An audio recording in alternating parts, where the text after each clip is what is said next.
Hello, I am nutritionist. I am a clinical dietitian, Shuhita Sinha, attached to the BP Poddar Hospital. আজকের বিষয় হচ্ছে আম। গরমকালে হচ্ছে ফলের রাজা আম বলাই হয়, কিন্তু আম নিয়ে অনেকের মধ্যে অনেক রকম চিন্তা ভাবনা আছে।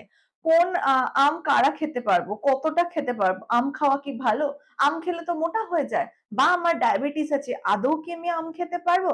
এত সমস্যা মানুষের মনের মধ্যে যখন ঘুরছে, আজকে আমরা তারই উত্তর দেব। এই পুরো ভিডিওটা মন দিয়ে শুনুন।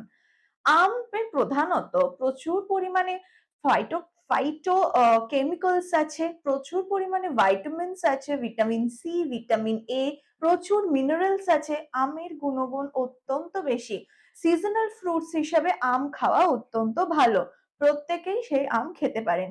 কিন্তু সেক্ষেত্রে একটি সমস্যা হচ্ছে আমের গ্লাইসেমিক ইন্ডেক্স, যেটা নিয়ে ডায়াবেটিক পেশেন্টসরা প্রধান চিন্তা করে থাকেন। আমের ডায়াবেটিক ইন্ডেক্স প্রধানত মডারেট আমরা ধরি 51 to 56 এর মধ্যেই থাকে।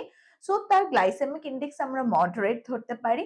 এবং গ্লাইসেমিক লোড একটা কথা আছে, সো গ্লাইসেমিক লোড এক্ষেত্রে ভেরি লো। তো পুরোটা যদি আমরা অ্যানালিসিস করি অ্যাজ আ নিউট্রিশন অ্যাসপেক্ট, যারা ডায়াবেটিক পেশেন্টস তারা মডারেশনস মানে ধরুন 100 গ্রামস আপনি আম খেতে পারেন। বা 100 গ্রামস আপনি বুঝবেন কি করে? মোটামুটি বাজারে যে আমগুলো অ্যাভেলেবেল থাকে, মাঝারি সাইজের যে আম, তার হাফ পোর্শনস মানে একটা স্লাইস, হাফ পোর্শনস মোটামুটি 100 গ্রাম টু 80 গ্রামস হয়, সেটা আপনি নিশ্চিন্তে খেতে পারেন। কিন্তু কিভাবে খাবেন? আম খাওয়াটা কোনো সমস্যা না, আমটা কিভাবে খাবেন এইটা জানাটা অত্যন্ত দরকার। যেহেতু এর গ্লাইসেমিক ইন্ডেক্স মডারেট, তাই আমাদের শরীরে সুগার স্পাইক যেটা করায় সেটা মডারেট অ্যামাউন্টের করায়। সেই কারণে বলবো আমকে কখনোই লাঞ্চ বা ডিনার এই কোনো বিগ মিলের সাথে নেবেন না। ব্রেকফাস্ট, লাঞ্চ, ডিনার এই বিগ মিলস গুলো অ্যাভয়েড করে আপনি কোনো মিড ডে স্ন্যাক্স হিসেবে আম খেতে পারেন। যে কেউ খেতে পারে মিড ডে স্ন্যাক্স হিসেবে খান, অন্য কোনো ফ্রুটস বা অন্য কোনো কার্বস লোড খাবারের সঙ্গে অ্যাড করে খাবেন না। এর সঙ্গে আপনি অ্যাড করতে পারেন 1 handful of any type of nuts, 1 boiled egg, অথবা যারা স্প্রাউটস খাচ্ছেন অল্প স্প্রাউটস এর সাথেও আম অ্যাড করতে পারেন। সেক্ষেত্রে কি সুবিধা হয়?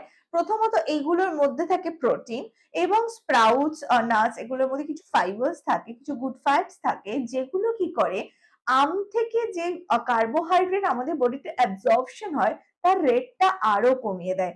সেই কারণে যদি আপনি as a mid day snacks হিসেবে আমের সাথে ধরুন একটু বাদাম বা একটু কোনো প্রোটিন জাতীয় কোনো জিনিস অ্যাড করেন, তাহলে কিন্তু তার থেকে ভয়ের কোনো কারণ নেই। সে আপনি ডায়াবেটিকও হতে পারেন, আপনি ওবেজও হতে পারেন, বা আপনি নর্মাল ইন্ডিভিজুয়াল হন, আমের গুণাগুণ কিন্তু আপনি ভরপুর পরিমাণে পেতে পারবেন। আর শেষ কথা বলবো, কখনোই সেটাকে সুইটেন্ড কোনো ডিশের সঙ্গে অ্যাড করে খাবেন না। যেমন বলবো ম্যাঙ্গো জুস, যেমন বলবো ম্যাঙ্গো দিয়ে কোনো লস্যি, এইগুলো আপনারা অ্যাভয়েড করুন। আপনি ম্যাঙ্গো সিম্পল যে আমরা আম যেটা পাকাম সেটুকু আপনি খান, কোনো কিছুর সঙ্গে স্মুদি বানিয়ে এগুলো করে খাবেন না। Specially for the diabetic patients and the obese patients, যারা ওয়েট লস করতে চাইছেন তাদের ক্ষেত্রে। সেই জন্য বলবো প্রত্যেকটা সিজনাল ফ্রুট প্রত্যেক সিজনে is very important.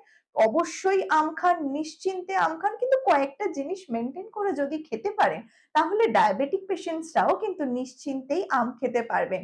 So enjoy the fruits in every season. Thank you. চিকিৎসা এখন হাতের মুঠোয়। দেখতে থাকুন দ্য ডক্টরস সাজেশন। লাইক আর সাবস্ক্রাইব করতে ভুলবেন না।